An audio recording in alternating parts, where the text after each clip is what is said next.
So here we have the Hyundai Tucson on an 18 plate. I'm going to start off by hopping inside the car and running through some controls first of all. Okay, now that we're inside the car, we're going to start with the dials. Over on the left-hand side, we have the rev counter and coolant temperature gauge. On the right-hand side, the speedometer and fuel gauge. In the center, you can see the total miles for the car there, 23,151.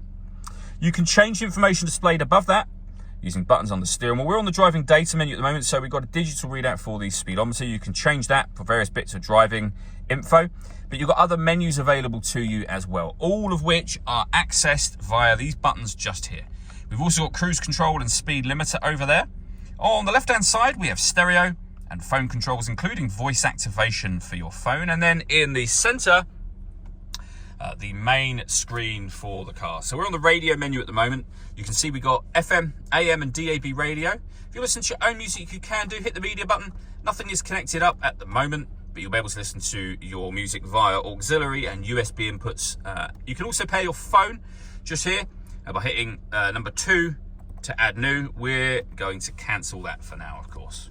We have the main volume for the stereo, and then working our way down, dual zone climate control. So you can adjust the passenger temperature, driver temperature, you can increase and decrease the fan speed, you can determine what direction you'd like the air to be distributed in, and when you're happy with those settings, you can turn your air conditioning on and off from there, or hit auto.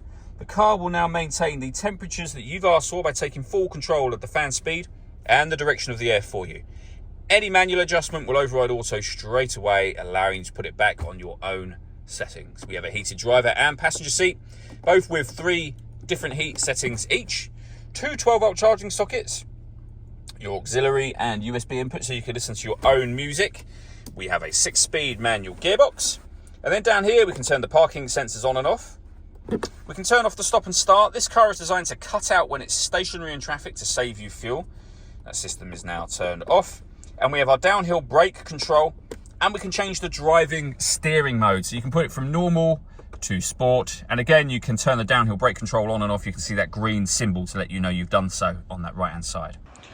All that leaves me to say is thank you for taking the time to watch this video. If you'd like to come and see the car in person and have a test drive, please feel free to call either of our MJA sites.